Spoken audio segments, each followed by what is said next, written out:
come here to let our love grow. Yeah, we are family. We're here all together, and we carry this love everywhere that we go. Oh, oh, oh. Yeah. Oh, oh, oh. We have come here to love one another. We have come here to let our love grow. We are family, we're here all together, and we carry this love everywhere that we go. Oh, oh, oh, oh, oh, oh.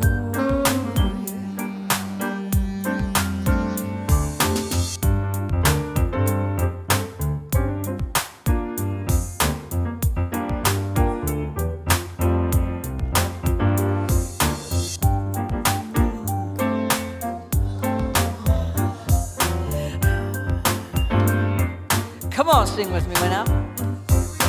We have come here to love one another. We have come here to let our love grow. Woo! We are family, we're here all together, and we carry this love everywhere that we go. Oh, oh, oh. Come on, carry the love with me. Oh, oh, oh. Time. We have come here to love one another. We have come here to let our love grow. We are family, we're here all together, and we carry this love everywhere that we go. And we carry this love, and we carry this love everywhere that we go, and we carry this love everywhere that we go, and we carry this love everywhere that we go, everywhere that we go.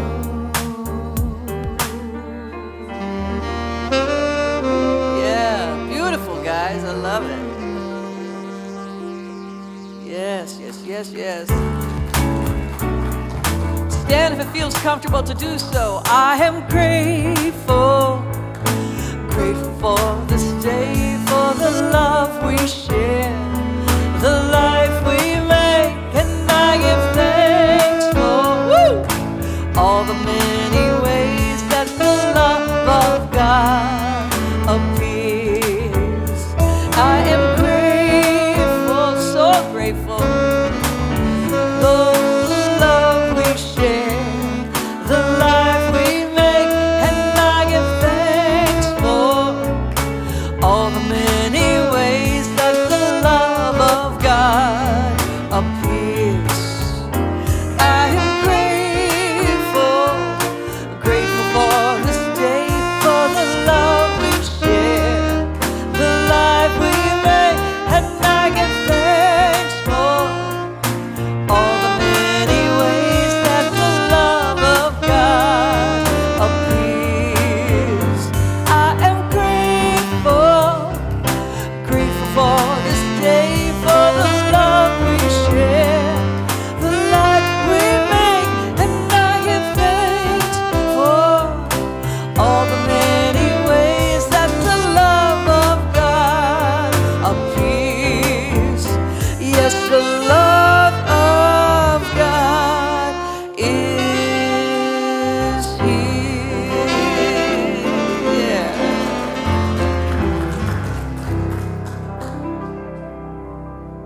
Greetings, everyone, and welcome to the Spiritual Living Center of Atlanta. How are ya? Good? My name is Jean Bell. I'm the Associate Minister here. My pronouns are she and her, and I'm so glad that you can be joining us today. If you're viewing on Facebook or YouTube Live, please like and share our broadcast so we can continue to spread the good news of New Thought out into the world. All right. Reverend David will be our speaker today, and I'm looking forward to the third week of Embracing Imperfection. Let us do our affirmation. I'm going to go ahead and read it all the way through, and then I'm going to invite you to read it with me. All right. Today I release the need to be perfect in any way. I know that I am worthy of love and acceptance just as I am. I embrace the beauty of my divine imperfections, knowing each one tells a story of strength, character, and courage. All right. Let's take a deep breath in. All right, let's do this with one voice, all together. Today, I release the need to be perfect in any way. I know that I am worthy of love and acceptance just as I am. I embrace the beauty of my divine imperfections, knowing each one tells a story of strength, character, and courage. And so it is. If you are new here to our community, please remember to see a welcome ambassador, a welcome team member in the hallway for a gift just for you. And right now we're going to go through our announcements with Jericho. Jericho?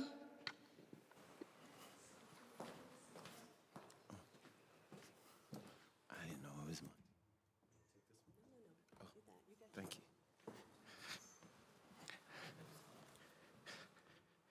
Hi. I think I never gave the announcements before.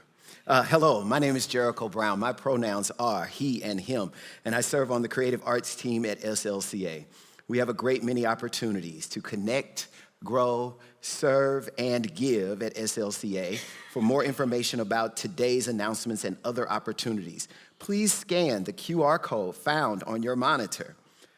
Are you curious about certain spiritual practices or content but have few opportunities to discuss it with like-minded people? Today, during our 5 o'clock hour, we will continue a monthly discussion group exploring topics that may be hard to discuss with your friends and family. SLCA practitioner Tony Jenkins is ready to answer any questions. Join us and let's talk about it. Next Sunday, our 5 o'clock hour, Reverend David will continue a 10-part, 10 core concepts of the Science of Mind series during our New Thought Education Workshop hour. Reverend David invites you to explore how these concepts can change your life. Are you ready to tune out the fear and tune in the vision? If you haven't done so yet, take out your phones right now. Ain't nobody moving. It's like a couple of people over. I say, take out your phones right now. Y'all just stare at me like y'all thought I was disobedient. No, okay. If you haven't done so yet, take out your phones right now and text JOIN, that's JOIN, JOIN, to 470-784-0250. Please text JOIN to 470-784-0250. And on July 28th, start receiving mindful messages each morning from faith leaders around the country. Isn't that nice? That'll be nice to wake up to and a great way to go into meditation. These messages will continue for the 100 days leading to the election and will be the beginning of great things to come from our new Mindset Reset ministry. Amen. Bless God. I got to say, they should have gave me the microphone, but let me just say real quick. Peace. Amen. Amen. Y'all know what I'm saying? God is everywhere. God is all peace. Peace is in me even now. Amen. God is all trust. I trust. I don't just trust in God. I have the trust of God. I just wanted to tell y'all that, and y'all are welcome to join with me in that. I exude that. I believe in that. And I'm so glad when I get crazy news, I get to come to church. Thank God for being at 3 o'clock. As our community grows, we are looking for those willing to volunteer. Please consider donating one Sunday a month and serve on one of our many SLCA teams. We are specifically looking for those to join our hospitality team. Please speak with Shannon after service to find the perfect way that you can serve. Thank you for joining us today. We look forward to visiting you after service in the social hall for food and fellowship. We're gonna meet you for Photoshop because we're posting pictures on Instagram. Really, we're gonna meet you for fellowship. I look forward to seeing you, and remember, you belong.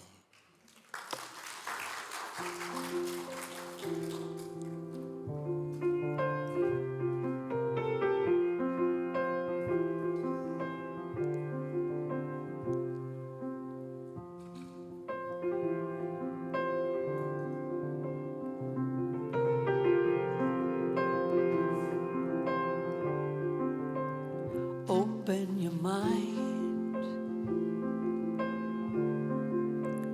unfold your heart, relax your senses, feel every part.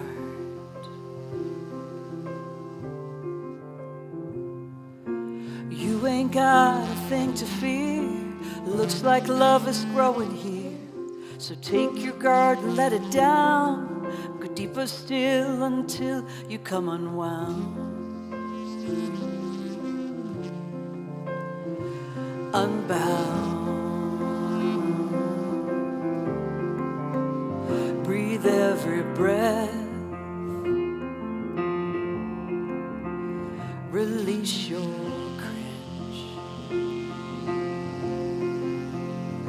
love without waiting, slowly unhinge. You ain't got a thing to fear, it looks like love is growing here. So take your guard and let it down, go deeper still until you come unwound.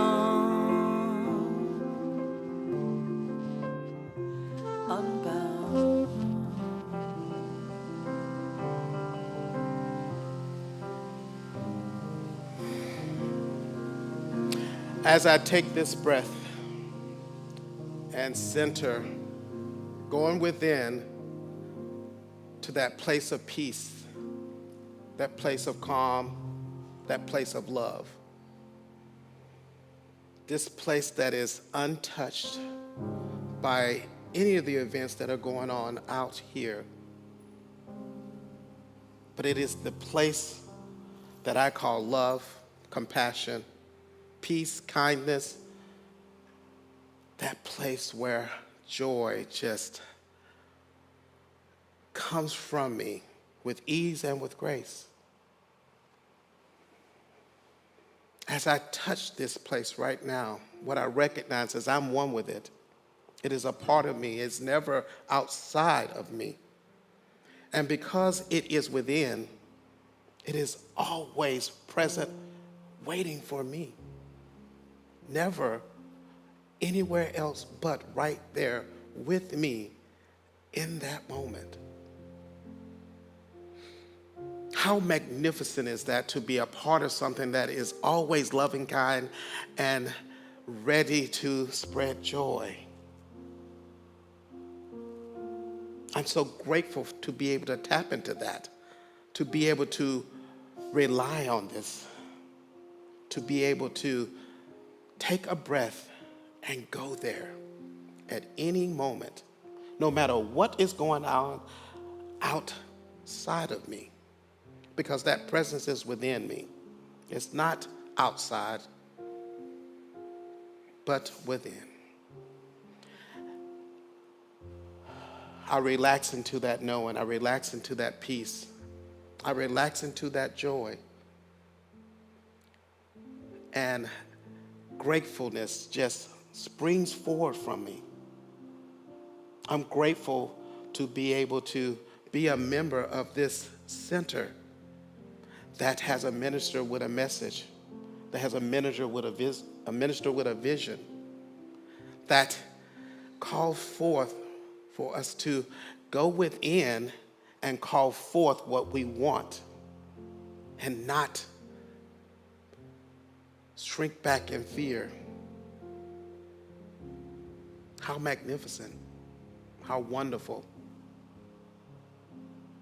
I don't know about you, but that fills me with joy, and it fills me with a hope that we can get to where we need to get to.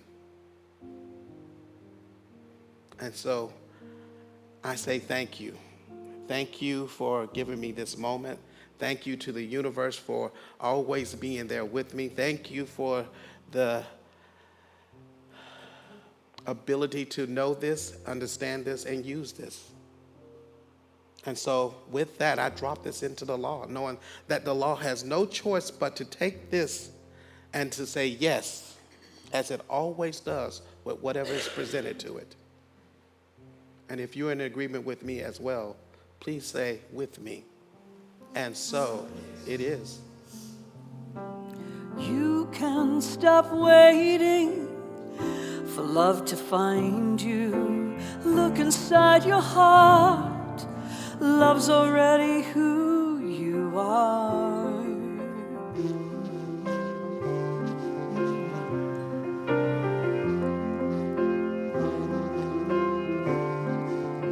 So lift up your voice.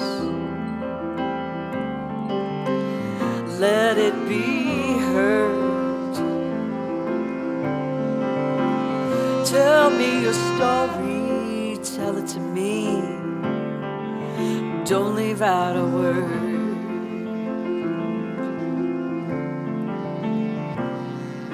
'Cause I think I have been there too. I'm a seeker just like you. You ain't got a thing to fear. Looks like love is growing here. So take your guard and let it down.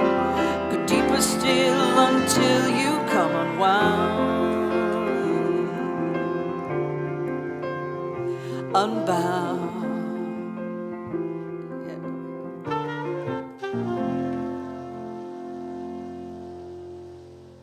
So it is. Beautiful, beautiful. Good afternoon, everybody. Good to see you all. Welcome to Spiritual Living Center of Atlanta. I'm David Alexander, spiritual director here. My pronouns are he and his. This is a time in our service for our offering. I mentioned last week that we're changing up the order of service a little bit, changing things around. And so this is a time of circulation. It's a time for us to not only give, but also to receive. And so you see on the screens the ways to give by text, by scanning the QR code, or visiting our website. Cash and check also can be deposited in the acrylic boxes by the doors, and we're grateful for that. If you're a pledger and you have it already all set up on your bank account to happen automatically, we're grateful for you. Many of us are in that category, and you were invited to have a pledge card that you can drop in the basket. You can participate in that giving and receiving. If you didn't get one, raise your hand and we'll get one to you if you're in that category. Thank you so much. We have pledge cards? Okay, good. Excellent. Oh, somebody's coming for you. So the way we're doing this portion of the service is not just about receiving, but not just about giving on your end, but also receiving. And so we're adding back in something that we used to do here, which is a testimonial time, a time to hear from someone in the ministry who's impacted by the gift that you give, that your gift makes a difference. It's making a difference in people's lives all over the country and right here in our backyard. And so today we have a board member who has been a longtime member of this community, and we're grateful for their presence. Let's welcome MC Farmer for today's testimonial.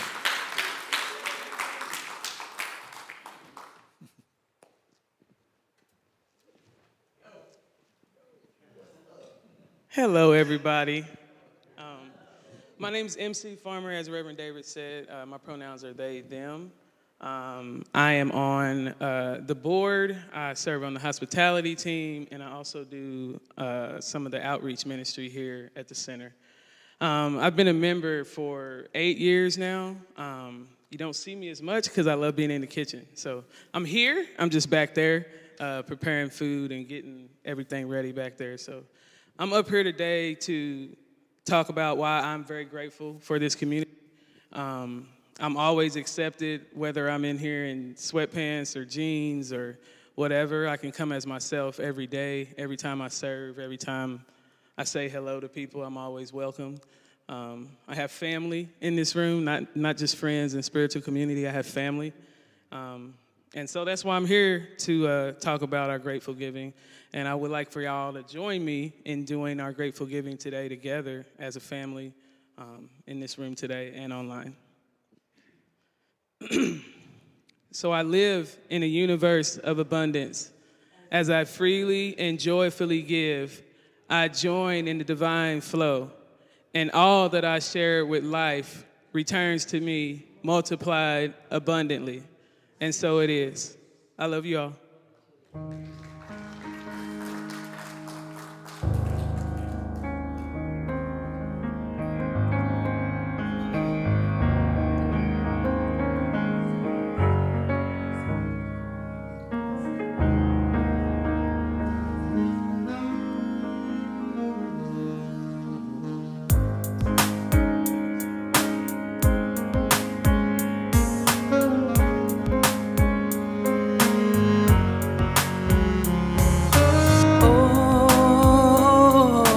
Father of my soul, thank you for the blessings of the day. Oh, Father of my soul, thank you for the blessings of the day. For the light in the shadow, for the triumphs and trials, for the moment and mystery, for the sorrow and the smiles, for the peace and the conflict, for the silence and the song, for the calm and confusion, for the winter and the warm. Oh, mother of my heart, thank you for the blessings of the day. Oh, mother of my heart, thank you for the blessings of the day. For the light in the shadow, for the triumphs and trials, for the moment and the mystery, for the sorrow and the smiles, for the peace and the conflicts, for the silence and the song, for the calm and confusion, for the winter and the warm.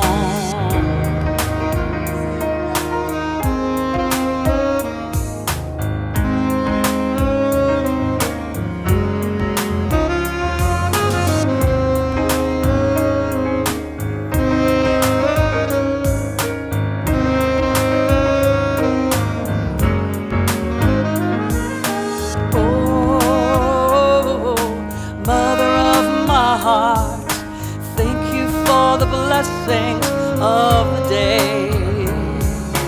Oh, mother of my heart, thank you for the blessings of the day.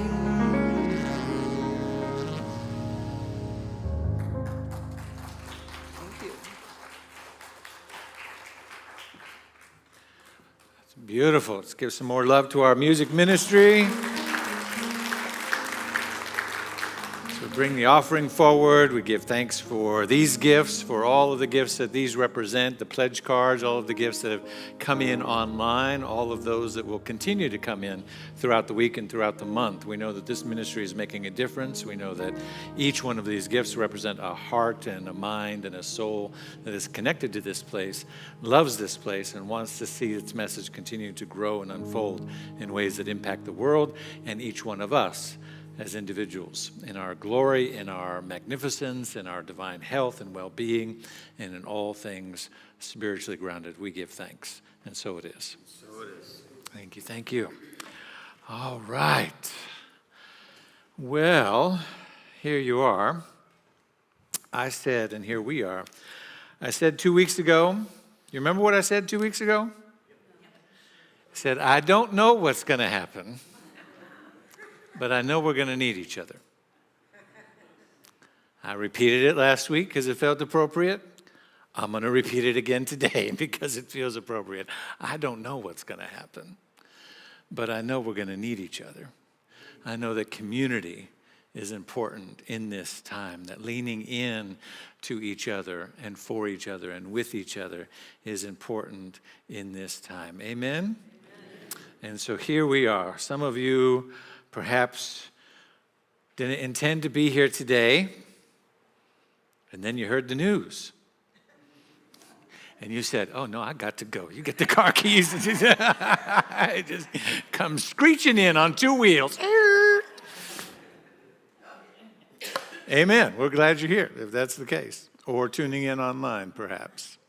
So we've been examining this month, embracing imperfection. We've been talking about vulnerability. We've been talking about how to move through this work, and we're going to continue that today, about stepping outside of our comfort zones and embracing the challenges that imperfection, the challenges that arise when we do this, instead of avoiding them.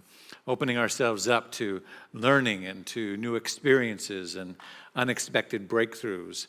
As we delve into wisdom that embracing vulnerability fosters a growth mindset, empowering us to cultivate resilience and discover new dimensions of our spiritual journey. The Science of Mind, the teaching of Ernest Holmes that Centers for Spiritual Living and that we are a part of, bases its perspective on embracing imperfection and change that is rooted in the understanding that life is continuously evolving. Let me say that again. Life is continuously evolving, which means another word that we don't like, which is change, right? If it's evolving, then it's changing, it's growing, it's expanding, it's stretching, it's moving out of its own comfort zone into new places and spaces. And that can be uncomfortable. We recognize that while we talk about the perfect state of spirit, that perfection in the way that we think of it, I know Rev Jean, I'm not going to say too much because I know she's going to break this down for you next week. But in the way that we tend to think of it as being something without flaw, right? Perfection really means wholeness, which means it includes all the flaws. But I'll let her expand on that next week.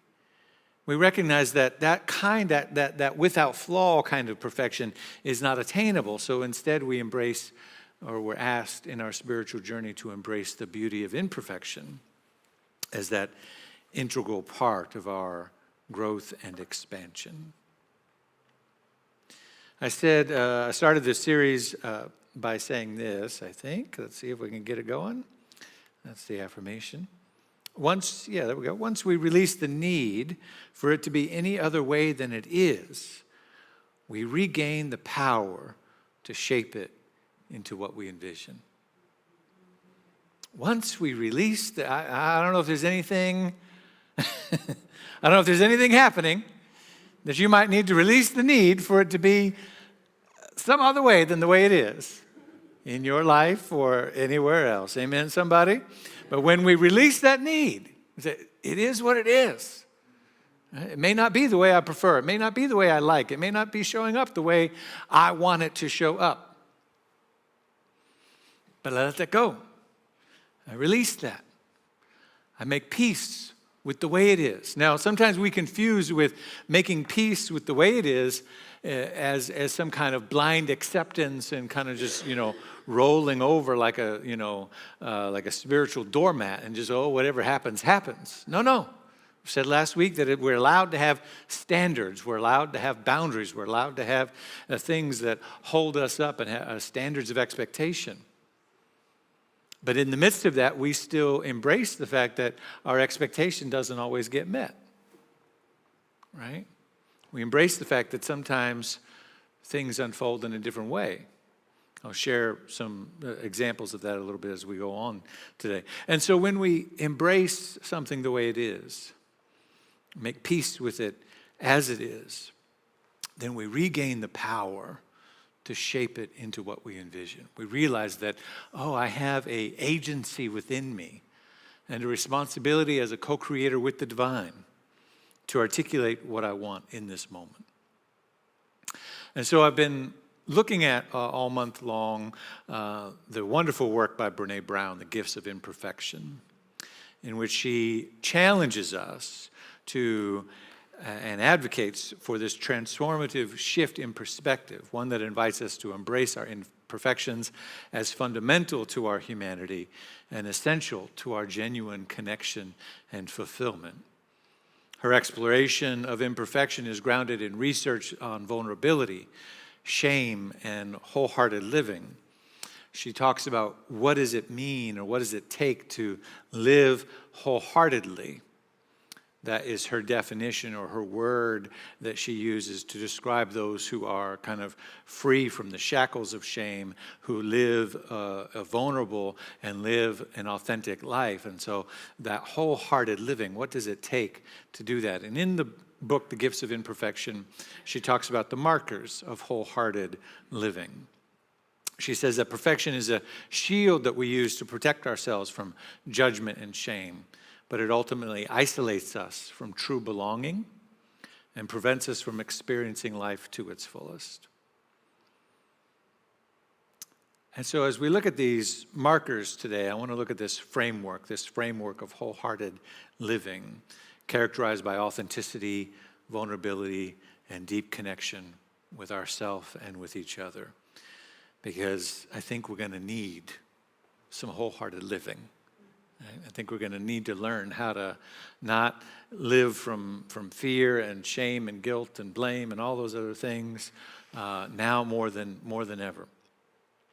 So steps to wholehearted living. I'm going to go through most of them, I think, in the book. Not necessarily all of them, but most of them because they build on each other today.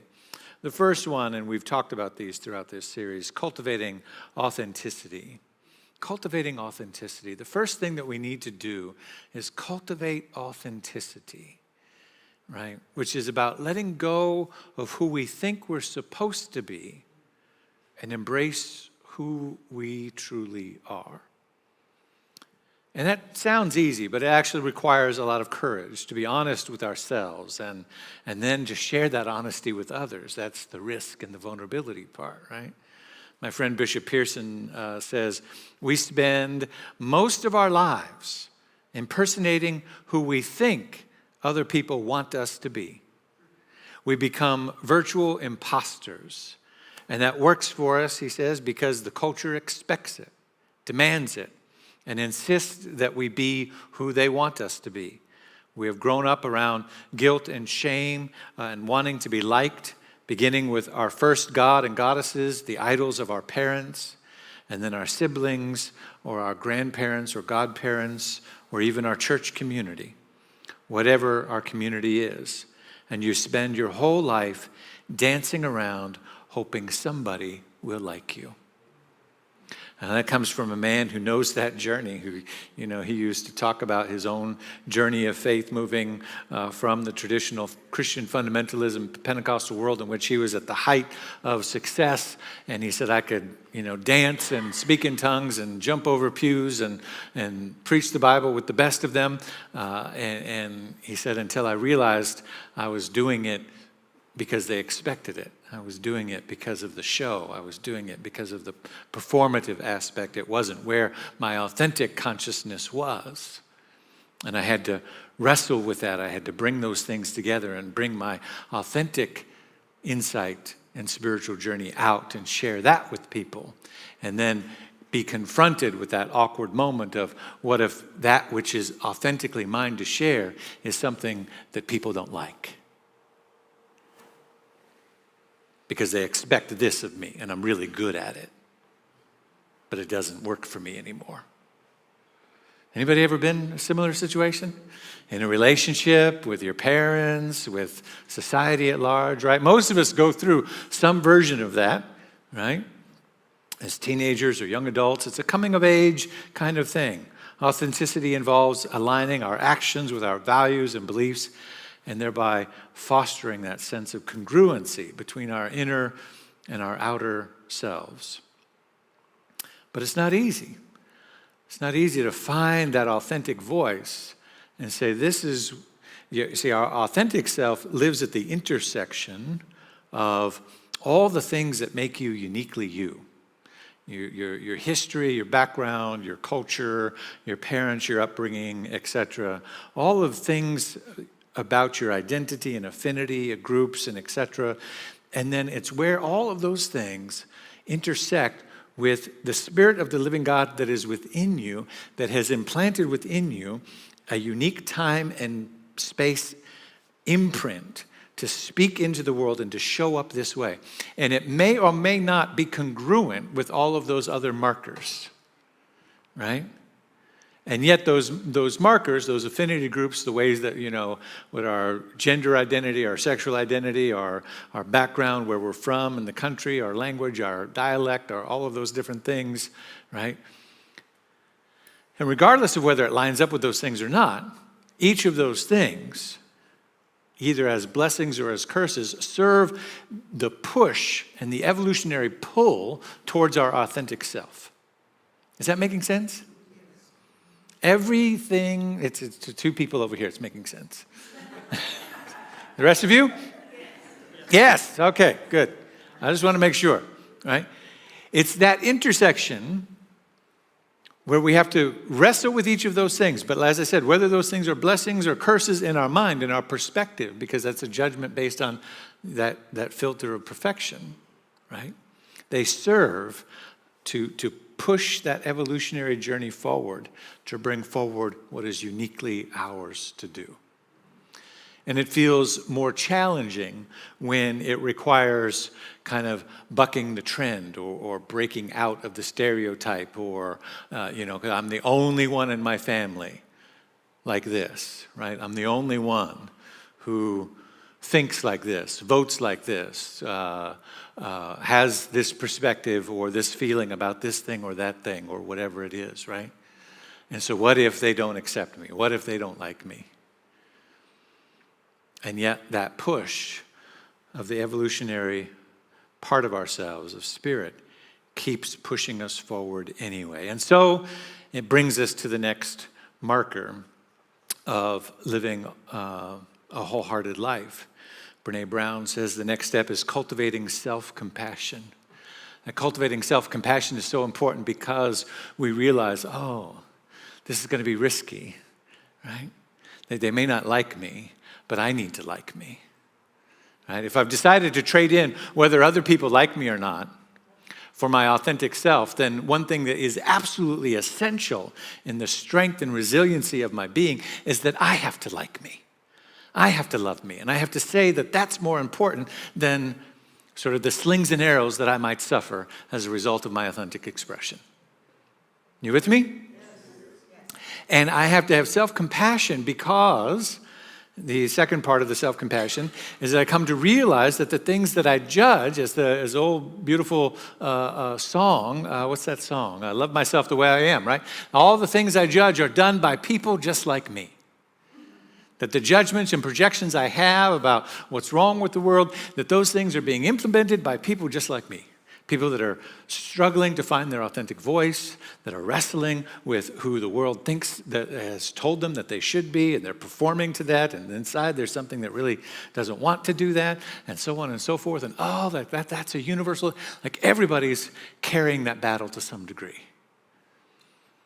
And so self-compassion comes in to be a little bit gentler on ourselves, cultivate a little bit of empathy rather than self-criticism, because we have to be our own best advocate. And then that kind of leads to cultivating the next step, which Brene Brown calls cultivating a resilient spirit. A resiliency.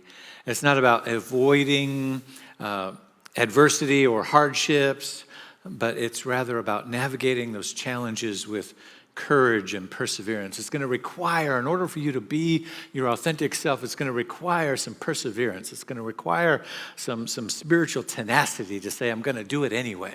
I'm going to do it regardless of whether people like or accept me or love me for if they loving me for who they think they want me to be. If they don't reject who I really am, then I'm just going to have to find a way to have compassion for myself and go for it anyway, to push through anyway, to move forward anyway. It's going to require some resiliency. It's going to require some strength to maintain a sense of hope and optimism in the face of adversity, empowering ourselves to bounce back more strong and more resilient than before. It's going to take some inner strength. Say, I've got this. I know there's something within inside of me that is bigger than this, whatever this is, the conditions and circumstances of the life. There's something, I've prayed that prayer so many times. There's something inside of me that is bigger than this. And this can be a health challenge, it could be a financial challenge, it could be conditions or circumstances in the world, it could be judgment that you're suffering from other people, or perspective, or wrestling with that. It can be any of those things, but you know that there's something inside of you that's bigger than this, pushing you forward, and it's got your back. Amen, somebody? It's got your back. The universe, you plus God, is a majority. So you don't need anybody else's approval. You don't need, and you find yourself in a place where this conviction bubbles up and you feel it inside of you. Nobody can really give it to you. Nobody can really even preach it for you, but something inside of you, and you just wake up one day and say, oh, I know this. I know that I've got this strength, right? It's a beautiful song I talked about a couple weeks ago. The world didn't give it to me. This joy that I have. You know the song, this joy that I have. The world didn't give it to me.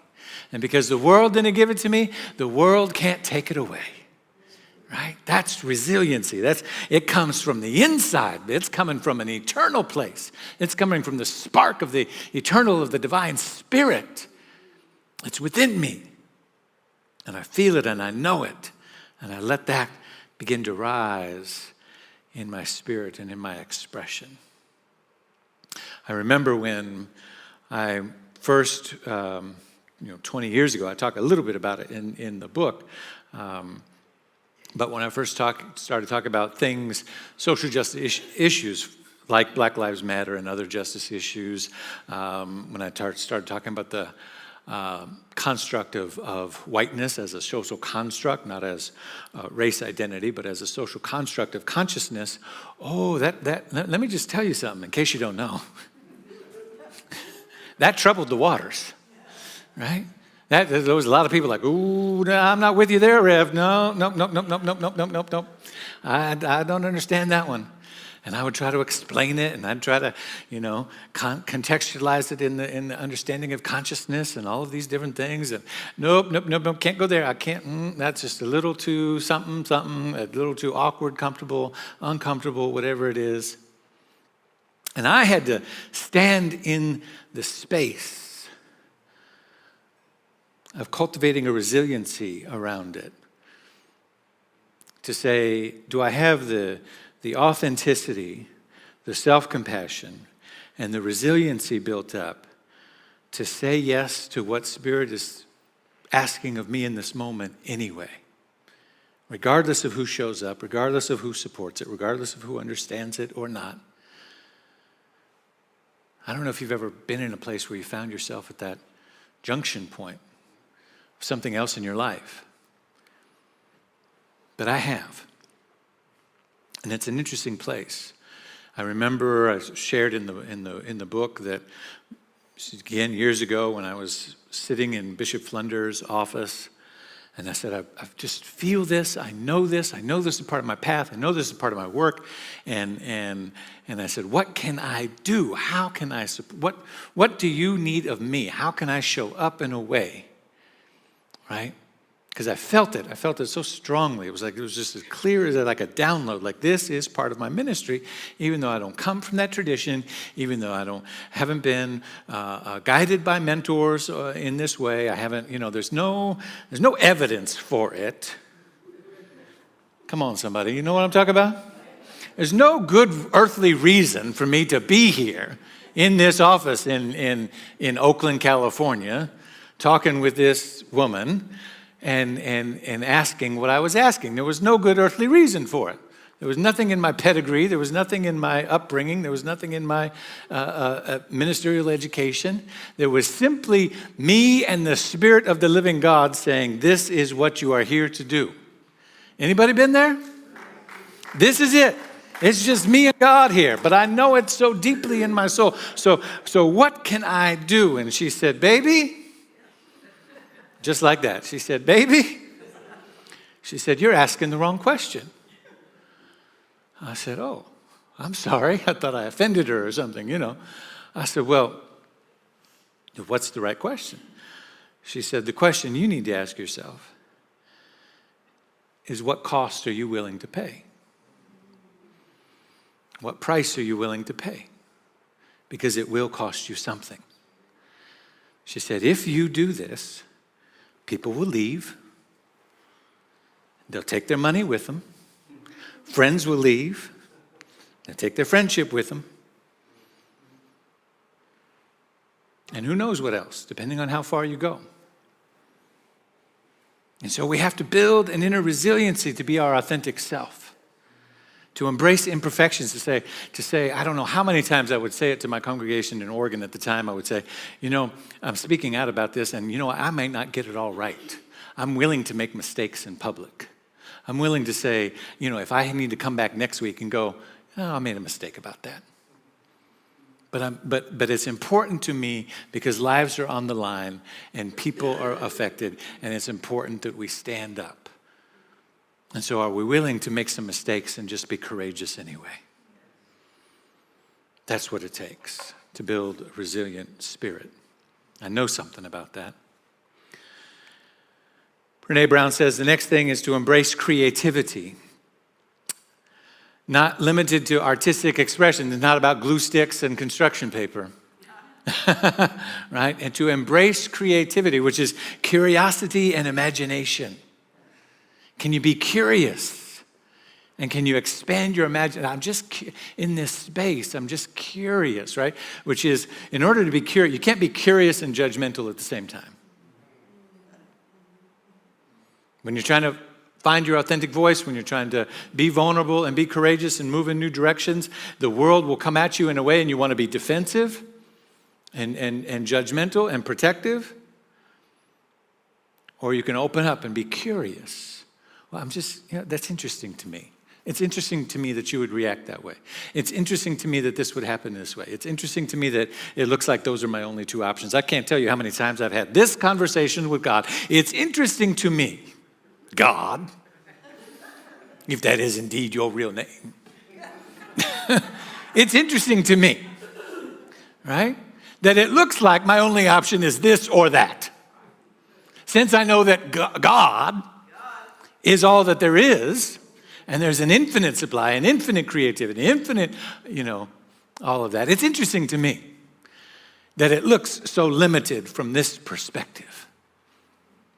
I wonder what it would be like, I would sometimes say, if you really showed up. That's what I used to say. I wonder what it would be like if you really showed up, and then something would drop in my mind. I'd be like, because we open ourselves up to imagination. Can we imagine it another way? Can we imagine our lives unfolding in a way that we haven't thought of before? Can we imagine relationships unfolding in a way that we haven't thought of before? Can we imagine prosperity flowing down in our lives in a way from places and sources and ways that we haven't thought of before? Can we imagine the nation moving through an election process in ways that we haven't thought of before? I wonder if we've got any curiosity and imagination. We're about to find out. I think we're about to find out. Curiosity and imagination. It keeps us open.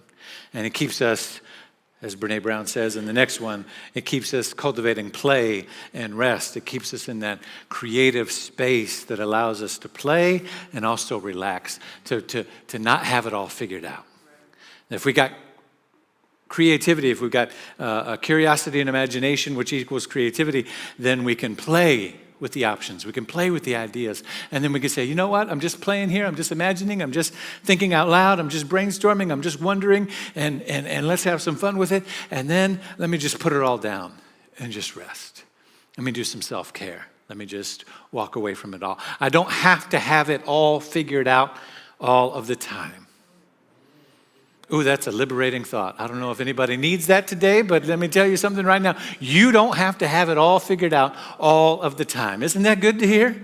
Like there's something on our minds and on our hearts that we're walking around. I don't know about you, but I've been there where I've woken up after what I thought was a good night's rest, and the pressure to figure it out was right there in my, like I woke up and poof, there it was, right? Anybody wake up and just have that?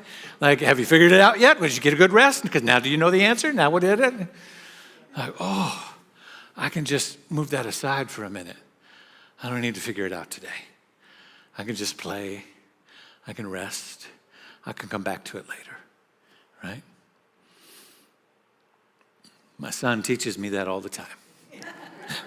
Could just play and rest. Just take a nap, right?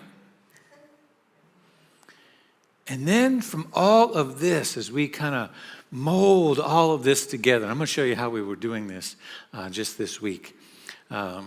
We then look at cultivating meaningful work.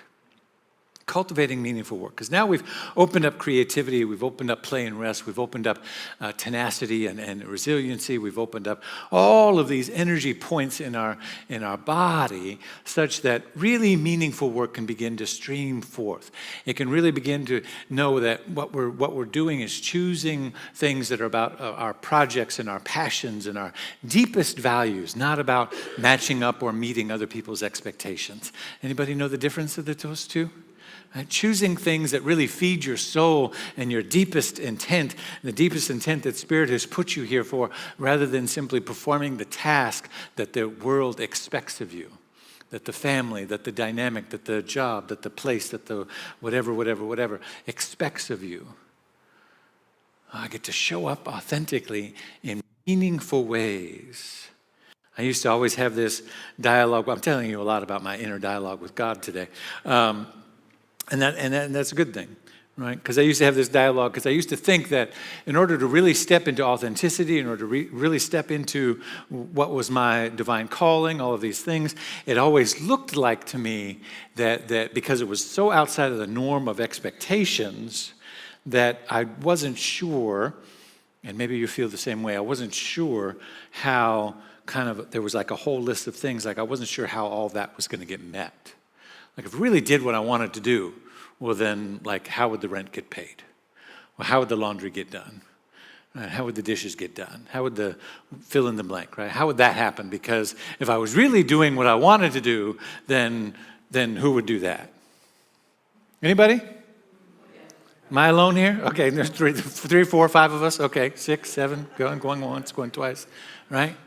But here's the thing. Again, if God is all there is, then why do we think in ways that say there's something within you that is uniquely yours to do, and doing that means you got to sacrifice all these things? It doesn't make sense. If God is all there is, then wouldn't it be that you could step into your divine destiny, you could step into your divine role, you could step into your divine authentic self, and all of your needs would be met? Pressed down and overflowing. Isn't that what Scripture tells us? Isn't that what the Spirit of the living God tells us? That if you follow me, then all of your needs will be met. Me is not a person trapped in history or time. It is the essence of the Christ consciousness. If you follow the divine that is within you, then all of your, why? Because you're putting first things first. Because now you're putting the authentic expression of Spirit of the living God within you first. And everything else finds its order and its way after that. Oh, that's a good feeling. It's a good feeling to cultivate that kind of meaningful work in the world. And then it kind of brings us right back to the beginning of cultivating authenticity, building that resilience, self-compassion, etc. So this week, Friday, I took my son William to his first Major League Baseball game. Well, we've been out in Gwinnett County. We live out in Gwinnett County, so we've been to the minor league team, the Gwinnett Stripers, there several times. He loves it.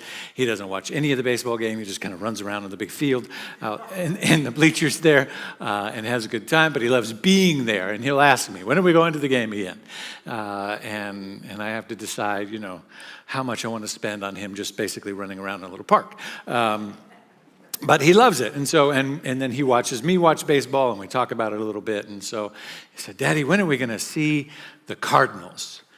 And I was like, And he asked me this a couple weeks ago, and I looked at the schedule, and I was like, well, you know what? They're coming.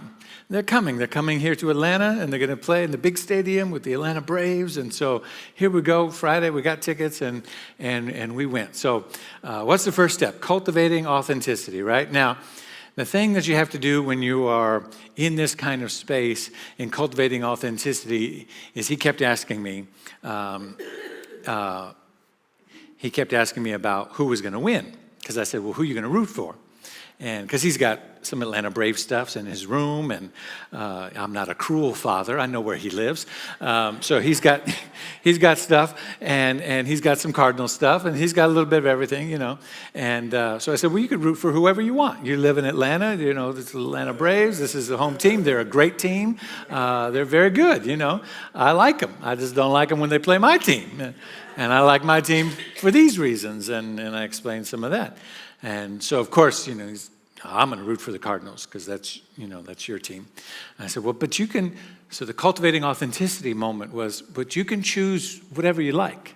If you get there and you decide that this is really cool in the stadium and all of those, and you just want to be for the Braves, and that's fine, you know. I said, matter of fact, how about you take the Braves hat, and he had a Cardinal shirt. And I said, we'll take the Cardinal shirt. And that way, regardless of what happens, you win today, okay? You're going to win, all right? Because I didn't want to be surrounded by all that excitement and enthusiasm with the Braves and then feel left out or something and all of that. So we're cultivating authenticity, right? And if you paid any attention Friday, I watched the weather. There was supposed to be a storm that was going to pass through the city around 4 o'clock, and then it was going to be fine and clear the rest of the evening. And so it was no problem going to the game. Of course, we got there. There were some clouds, but we were outside in the ballpark village having a good time. And then it started to rain. And then it really started to rain. And then we were ducking for cover and trying to find a place, and we hadn't gotten into the ballpark yet. And so then we're cultivating self-compassion. It's like, okay, this is not going the way I thought it was going to go. I'm cultivating self-compassion, right? And then what? Then we're building resiliency. And so now it's like, okay, just a little while longer, the storm is going to pass, and then we'll go in, and then the storm passed, and we went in and found our seats, and the rain just kind of would lighten up. It even lightened up. They brought out the choir, and they did the national anthem. They did the whole thing, and all that. It started moving the tarp back off, and then they're rolling it up, and so we're standing under a thing, and we're watching it, and then they brought it back out. So we're cultivating resiliency because we're now there for a couple of hours, and it's still raining, and we're trying to find other things to do.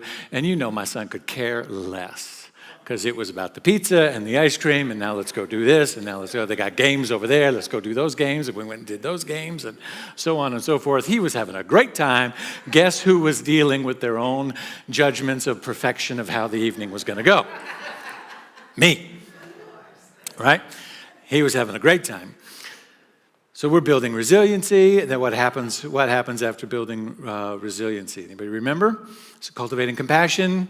So authenticity, cultivating compassion, building a resilient spirit, embracing creativity. Well, now we're getting creative. Now we're like, okay, now we've got the ponchos on, and we stood in line to go into the team store and get all that stuff. And so now we're going to have ice cream anyway. Let's see the ice cream in the rain. Why not? Let's go find our seats. We've got plastic on so we can sit on the seats, and they've got the music playing, and the Jumbotron is on.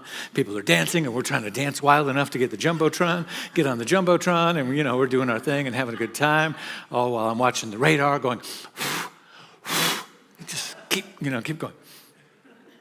So we're embracing creativity, we're cultivating play and rest, and we're creating meaningful work.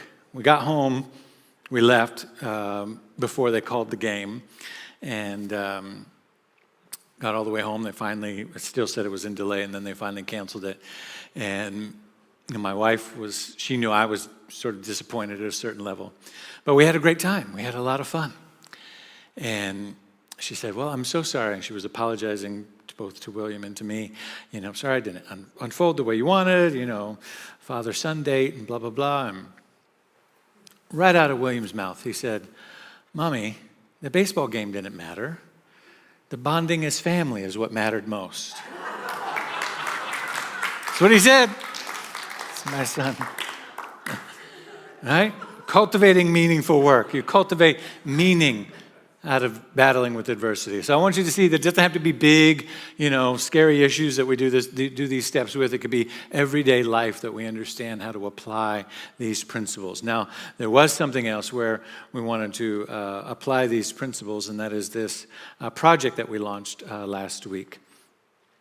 So we launched this, that I was inspired, just got a download from Spirit last Saturday, a week from yesterday, or actually on Friday, and then put it together, launched it publicly on Facebook on a week ago, Saturday. So it's now been a week and a day. And so Sunday was really kind of the beginning of the momentum. Put the graphics together, announced it here on Sunday. Most of my colleagues who said yes via email and phone messages had not advertised it yet. They're doing that today and throughout the week. And, I was really excited because we, by the time we got here, we're over 150 signups, right? It was like, I think during the service I was checking and it was like 170 something, 175, it was going as you were jumping on your phones and joining. And so by the end of that day, it was 200. I was super excited. It was like, this is amazing. This is a download. This is meaningful work. We're matching something. And so what we're doing here is 100 days from July 28th to November 4th. July 28th, that's next Sunday. They'll go out at 9 a.m. Eastern time. It's going to be a 2 to 3 minute voice message. If you don't pick up, it'll go straight to your voicemail and leave it in your voicemail, and then you can listen to it whenever you want. If you do pick up the phone, then you'll be able to have a chance to replay it if you want to get into a space to sit down and receive it. And so every day for 100 days, different voices. There are now over 40 voices, ministers, colleagues, practitioners, mindfulness, yoga teachers, poets, musicians, people who are lending their voice to this project. They're emailing me by the day saying, I want so-and-so to be involved, so-and-so should be involved, so-and-so heard about it. And so it's growing rapidly, the voices that are participating. Most of the days have already been scheduled. People are now sending in their recordings, and the word is getting out, and people are beginning to sign up. Anybody want to guess where we're at? 866 as of this moment. 866. Now, I'm flabbergasted, I got to tell you, because we haven't really pushed it out yet. This is all just word of mouth, people sharing it. Churches all over the country today are sharing it, so I expect the numbers to go up even higher. The dial system that we purchased a membership for, I said last week we only purchased for 100 contacts. Well, we've blown that up, and we weren't going to purchase the next level until we figured out where this was. We'll do it closer to the start date. Their top tier goes up to 900. So we're about to blow past their top tier. I don't know what happens after that. We're going to have to call them and see what else they can do for us. But I know we're going to pass that 900, which is absolutely amazing. And that is coming from this ministry. That is coming from this space. That you might come here on Sundays and go, well, there's not as many people as there used to be, or there's what happened to whatever. But I want every time that thought comes in your mind, I want you to know that this ministry is doing things and holding a vision for our country and for our world, and putting spiritual practice to use in a way that hundreds of people are participating and saying yes to. Right? Thousands. And I think we might get some of the contacts needed in some of the mindfulness communities and other places where this thing could go viral, where it'll be tens of thousands. I really do think we have another 7 days before we start. And of course, during the 100 days, people can still join. And so it's going to continue to grow from there. But I think even before the 28th, I think we can get this number really high. Do you want to hear what it's going to be like? Hello? I mean, I can just leave the stage because because people are sending them to me. So I want you to hear. Here's one. Let's see if I play it. See, where's my microphone? Right there. Okay. Oh, I'll do this, right? Okay. Hello and welcome. Can you hear that? My name is Gina Harris from the Spiritual Living Center of Atlanta, and this is day 81 of 100 days of intentional mindful practice for our national election. Today's focus is on vision, and this is the 8th round we're having of returning to the idea of the vision that we set about. And maybe we are already starting to see it come to life in the world. Maybe we're seeing it in small ways. Maybe we're seeing it. Oh. Oh, gosh. Okay. Well, you get the idea. So that was only a minute of it. And so that's what it's going to be every day, a different message like that. It's vision and healing and feeling and rewiring and engaging and courage and love. There's 10 principles, and they'll rotate. And so we'll do each one of those 10 times.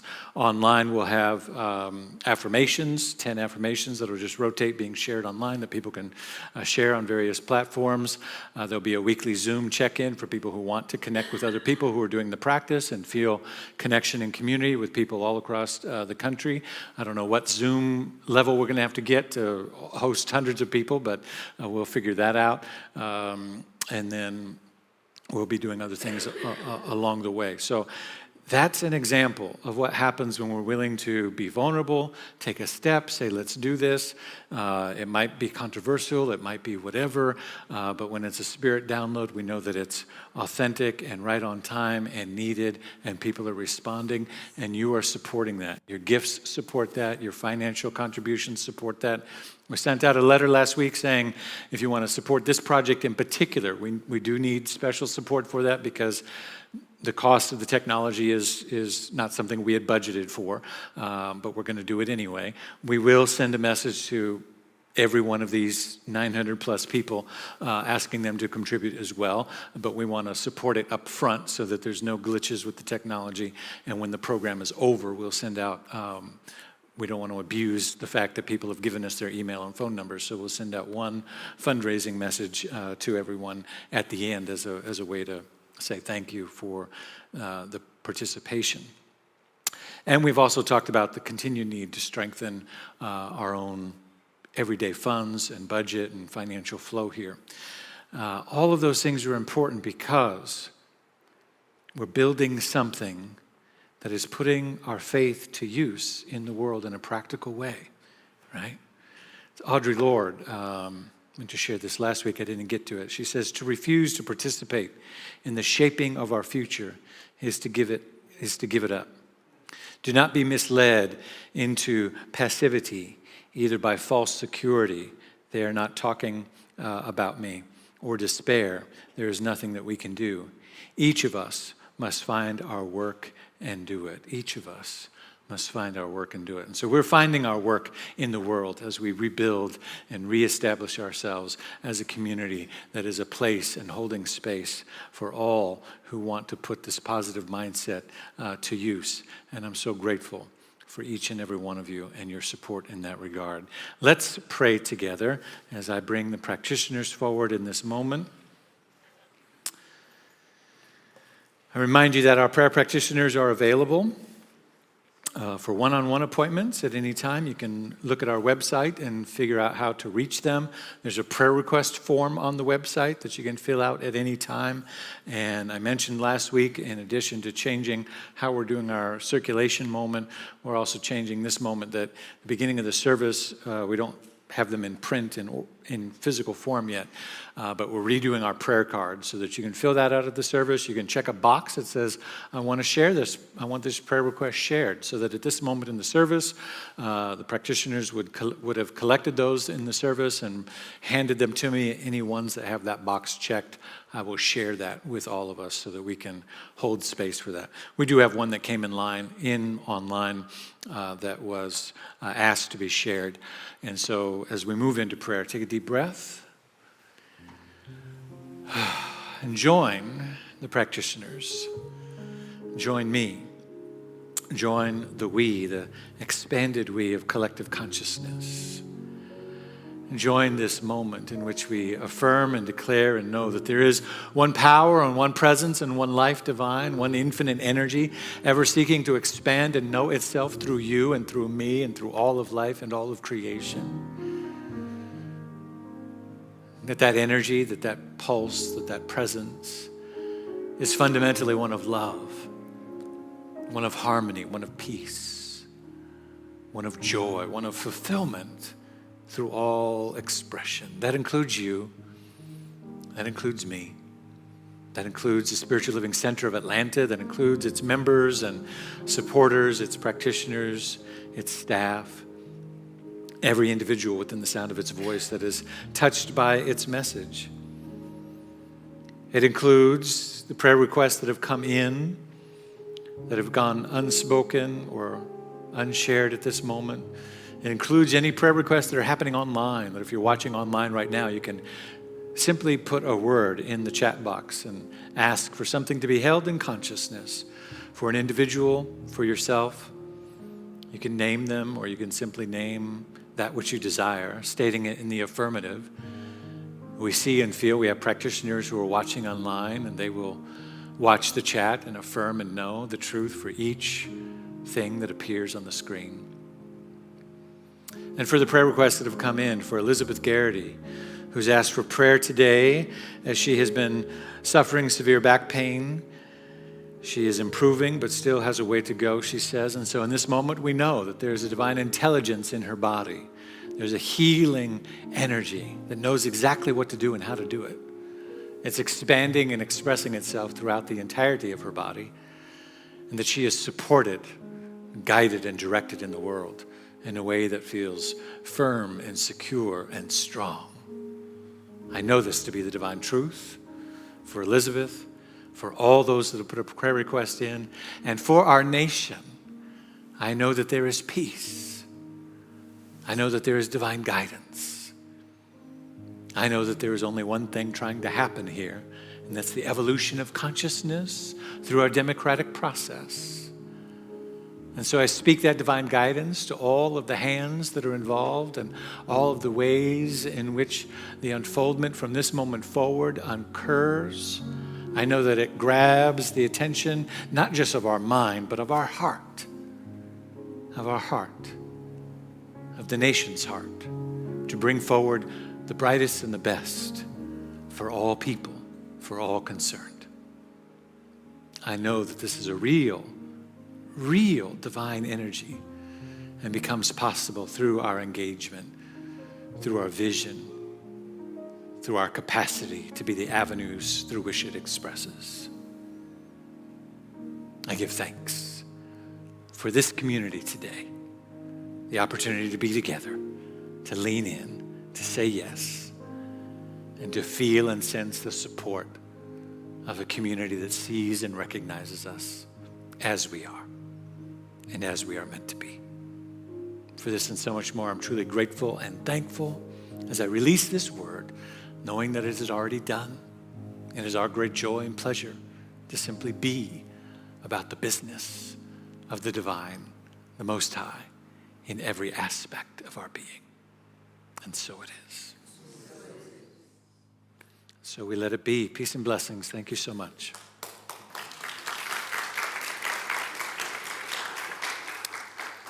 That song.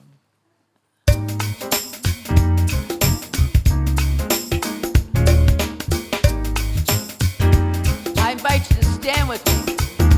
We envision a world that works for everyone and for all of creation.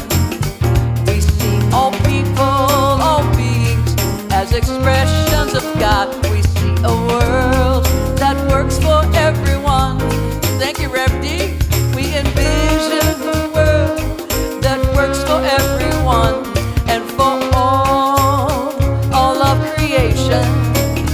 We see all people, all beings as expressions of God. We see a world that works for everyone. We envision a world that works for everyone and for all of creation. We see all people, all beings as expressions of God. We see a world that works for everyone. We see a world that works for everyone. Yes, we do. We see a world that works for